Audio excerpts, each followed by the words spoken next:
Hello everyone, welcome back to the SBK Betting Podcast. I've had my weekend of sun and I've returned to the sun. I'm actually coming live from Deauville, the source of all the best 2-year-olds, apparently according to last week's Phoenix Stakes winner and also the likes of Paddington. So I'm looking forward to seeing what I'm going to get stuck into this weekend. And obviously that's the Group 1 pre-morning.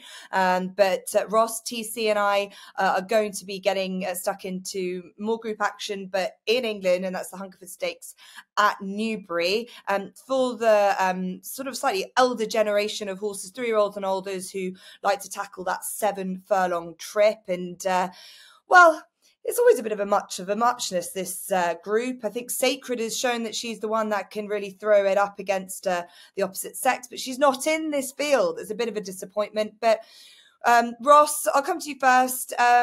It's probably the sort of precursor to York. We're obviously building up to the Ebor Festival next week and we'll have a special podcast for that. But what do you feel about this renewal? We've got obviously last year's winner Jumby, we've got Chindit, but overall they're not a massively strong group of 7 furlong horses.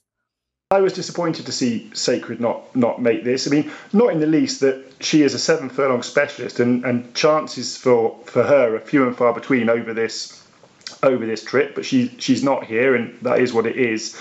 I thought that meant that Chindit and Jumby were probably the 2 most obvious candidates, but they're both short enough in the betting and they both just, to me, failed to impress on a couple of occasions. Chindit is just very in and out and I was pretty disappointed with his effort last time, having run really well on seasonal reappearance at this track, but I think he's gone backwards since then, to be honest. He might be better off getting back on a straight track, and this is definitely easier than last time. And he is joint top rated, but just the fact that he's got a sort of patchy profile is enough to put me off. I'm prepared to chance horses that are a bit in and out when the price is a generous price, but not when they're short like him. And likewise with Jumby, he was second in a weaker race last time. I thought he should have had the winning of that. Albeit you could perhaps argue that the Yard were out of form at that occasion and they're now bang back in form, 24% strike rate. But he's not particularly favoured by the weights. He does officially have £4 to find, and I would argue that he's pretty exposed really, and it's perhaps hard to fathom where that £4 might come from.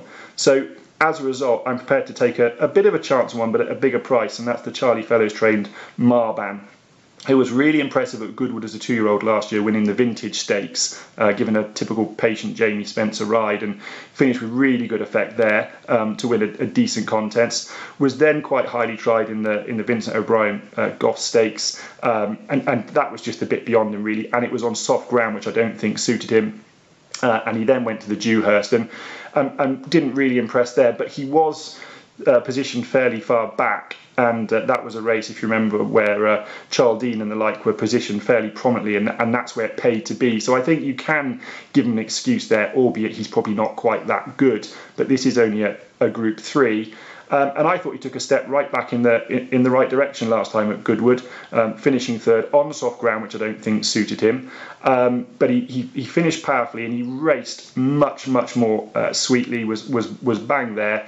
That I think was a tougher race than this, and I think now they've got their head around the fact that he's not a 6 furlong horse, which I think is what they were trying to turn him into at the start of the year. I think they probably had a large idea to go to the Commonwealth Cup. I just thought getting the weight, he comes out joint top rated, getting his £5 allowance from Chindit. I think this is his best chance of the season so far. Jamie Spencer suits him well. Nice open track. There should be no hard luck stories, and at a decent price, he was the one for me against 2 obvious horses that if they won, I wouldn't be surprised. Yeah, Marban's got an intriguing profile. It's always difficult for these 3-year-olds sort of trying to work out their position, but that wait for age is very important. I'd say drying ground would probably be key for him as well. Marban, I found it difficult to sort of find a reason not to go in for him at more of an each way price, and in actual fact, I quite like New Endeavour, another 3-year-old coming back in trip, and last season sort of outclassed by Nostrum. But I just think over this 7 furlongs, he could be a horse at a good price around the 14-1 mark. And Marban for Ross is 8-1 at the moment as well. Definitely an open renewal. As we say, Jumby's in here, last year's winner. He's not had a bad season. It's a horse that I liked earlier on in the season as well.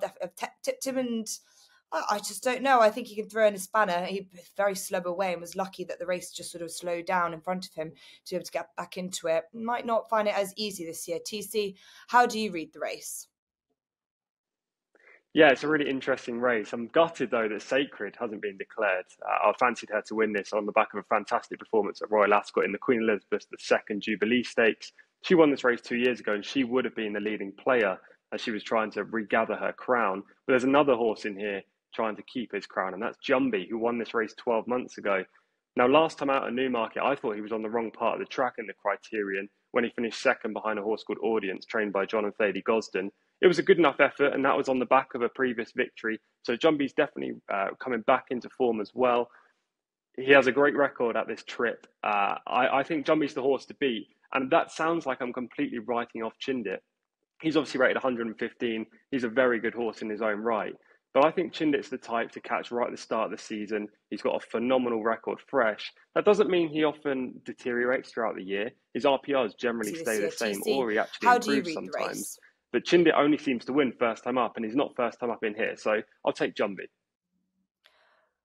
Well, I feel like both of you have put Chindit past you. Chindit, a horse that is not easy to get right, and obviously completely agree and appreciate what both TC and Ross have said about this horse. And it's quite surprising, really, to find him at the top of the betting for a race like this, because normally he's around about 10-1, bigger prices. He was 22-1 when he was runner-up in the Lockinge. That was a Group 1. That was by far a career best for him. And we'll never forget when Modern Games went past him and he tried to bit a chunk out of William Buick's hand. And I really liked the quite aggressive riding style that Pat Dobbs gave him that day. And I think he's just changed up the way that he's elected to ride him. He's just made more use of him, shoot from the hip out in front. I think the way that he rode him last year in this race, he just got a little bit too much cover, and just being a little bit more positive has done him the world of good. And yes, there's the school of thought that he can only run a good race at the beginning of the season, then he slips a bit in form. But I don't think so. I think you can forgive him for his last run where he was beaten by Triple Time in the Queen Anne, but the ground went against him on the morning. He's a horse that wants it pretty quick. The drying ground, the hot weather will definitely be in his favour.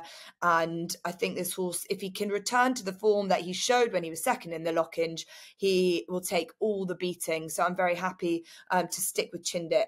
But an open renewal, and that's reflected in our selections. Chindit for me, Jumby for TC, and Marband for Ross for the Hungerford Stakes. And that's on a busy day at Newbury. There's racing at Newmarket as well. And in search for a nap and an next best coming from you all. So we'll start with UTC. Yeah, my nap is going to be an unexposed type in the form of Greek Order, who runs in the 0-95 handicap that ends the Newbury card at 5:15 p.m. Now, this son of Kingman is bred to be exceptionally good, and he ran eye-catchingly well on 2 starts last year and his first run back this season.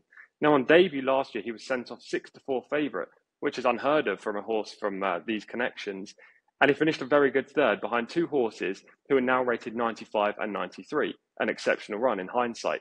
Second time up, he went to Newmarket, again sent off a reasonably short price, but bumped into a Godolphin-owned runner who was subsequently rated 96, but unfortunately sustained a fatal injury early in his 3-year-old campaign. Greek Order then had a long layoff over the winter, came back and made a huge mid-race move on his comeback effort, but again, couldn't sustain the run and finished third. But the 2 horses that beat him, 95 and 95.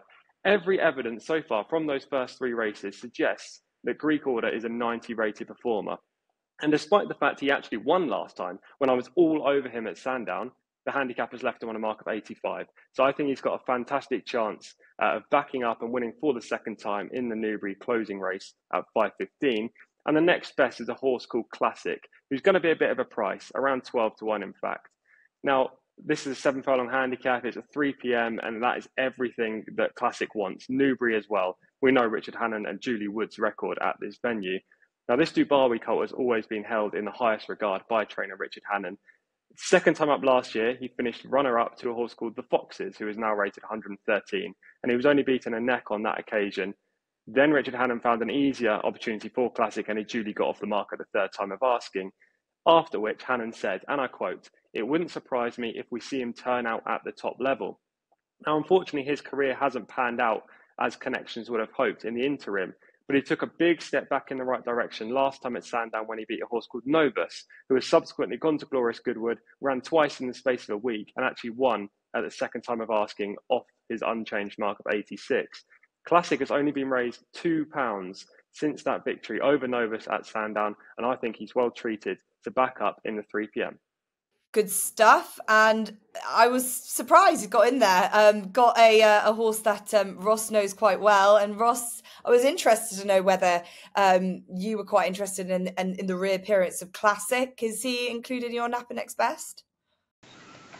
Yeah, it's amazing, Jess, isn't it? Even on the other side of the world, TC's managed to access my notes. I echo what TC said, really. I thought that run at Sandown last time finally started to show what I think the Hannons have certainly thought of him, and certainly what he showed in glimpses last year, particularly on that run behind the Foxes. He's only up £2. This track, I think, can suit him even better, plenty of room to work, and he just strikes me as the sort of horse that now he's got his head in front, he could just be quite progressive and might just continue to take steps forward. So yeah, the nap is in the 3 o'clock at Newbury, and it is Classic, so hopefully it's a TC and Ross double job. And then the next best, I tried, after the scowls I've got the last couple of weeks putting up a couple of jumps horses, I tried really hard to find one. I had one that wasn't declared, so I have, I'm afraid, gone back to the jumps, but it's at Perth, which is a proper summer track, so I think you can forgive me that. And the next best comes in the 2:45 at Perth. It's the Fergal O'Brien trained Silver Sheen, who was a really decent hurdler over trips of 2.5 miles, 3 miles for Jessica Harrington, was actually sent off a fairly short price for the Pertemps final at Cheltenham a couple of seasons back. He's been regressive for her and has moved to Fergal O'Brien. He's shaped quite well in 2 runs over fences. Both times under Paddy Brennan has been given quite forceful rides, and I think he's perhaps not enjoyed that. He's got to the front and looked too idle. Now gets Liam Harrison on board, who, I mean, Fergal O'Brien's got plenty of good jockeys. Conor Brace in there, obviously the experience of Paddy Brennan. But for me, Liam Harrison is right up there. I love how he rides. I think he's very intelligent, gets horses to relax. I just wonder whether he'll give this horse a slightly cooler ride. He's back off the same mark. He was second out of Worcester and Uttoxeter. He's jumped well. I think this track will suit him nicely. He'll like this better ground. So Silver Sheen is the next best in the 2:45 from Perth. Okay, so a bit of classic Silver Sheen. That's all that you need to know from Ross's Napa Next Best for this weekend. Thanks for that. Well, I'm surprised. And I'd like to get your thoughts, Ross, very quickly on the Prix Morny, because it is the hottest juvenile contest we've seen all year. We're really pleased. I say, par City of Troy, these are the best of the bunch. So before I maybe select mine, what do you think about the race? Yeah, I think it's really interesting. I don't have a great handle on Ramatel. It's that the French juvenile form is not something I really get stuck into. So I'm a big fan of River Tiber. He was definitely tempting me to join you with being keen on him. But the word about this French filly is that she's very impressive. I actually wrote this week that I think River Tiber is definitely going to be better over further. He just worries me that we might not get to see him over further, because they have got a real plethora of talented mile-plus horses: City of Troy, Diego Velasquez and Henry Longfellow. The softer ground might just draw out the stamina of River Tiber, and that might just get the job done. I think he's really talented, but I just wonder whether he's going to be an out-and-out quick 6 furlong horse, but I can't wait to watch it. Yeah, and just to add a bit more meat on the bones there, it's a red hot pre-morning in Deauville on Sunday, and it is the Group 1 for 2-year-olds, and we've been spoilt by the quality of juveniles from a range of yards and also countries. France have this leading filly, Ramatolle, by Justify. She's up against the Coventry winner River Tiber, as well as the Norfolk winner Valiant Force, the July Stakes hero Jassur, and Elite Status, who was placed in the Norfolk and was a Group 3 winner over course and distance in Deauville in July. So it's a big race to have plenty of interest in. I just think River Tiber's win in the Coventry is the hottest form in the country, and with Ian O'Brien 2-year-olds being his best crop he's had in a long while, I just have confidence he can give his sire Wootton Bassett his second Group 1 in a week, following Bucanero Fuerte's win in the Phoenix Stakes at the Curragh last Saturday. It will be, it's normally got a bit of juice in the ground here at Deauville. I think it's going to be interesting to see the draws and how they elect to ride it. We saw with Inspiro and Frankie how he managed to manoeuvre out of a very difficult draw and win that race. And you've got to be a pretty streetwise 2-year-old. And I think this is what River Tiber is. So very much looking forward to it. He's my nap on Sunday.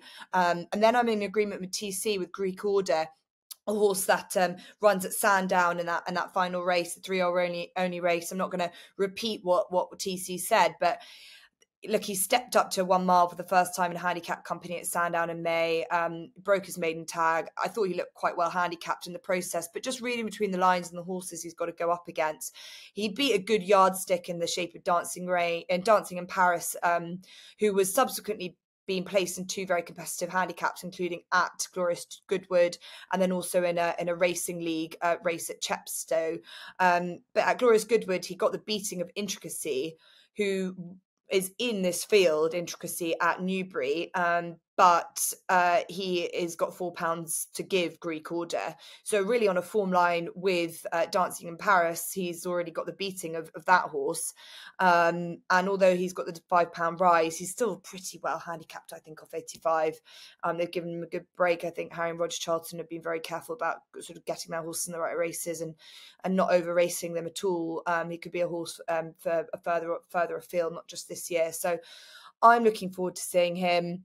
I'm looking forward to seeing the 2-year-olds on Sunday, definitely. I'm looking to see what fireworks go off in Deauville, as I've heard that both Sheikh Mohammed and Mr. John Magnia are here this weekend to make sure that they flash the cash in what is essentially the hottest place to buy a yearling at present. So hopefully I'll be able to report back about what excitements we uncover here. But importantly, we will be recording a York E-Ball special on Tuesday morning. So make sure you keep an eye and an ear out on your podcast feeds, your YouTube feeds for that, as it will come out ready for you on Tuesday afternoon. Looking forward to that racing. It's a proper midsummer treat as always. So we'll be getting our homework done, I promise, while enjoying Deauville's for me. And I think Ross in his horse box somewhere in France, and obviously TC out in his air-conditioned hotel room in Saudi Arabia. But for now, a reminder that all new SBK users get £30 in free bets when they sign up and bet £10 for the first time. Great to have you as always. Enjoy this weekend, and we'll see you next week.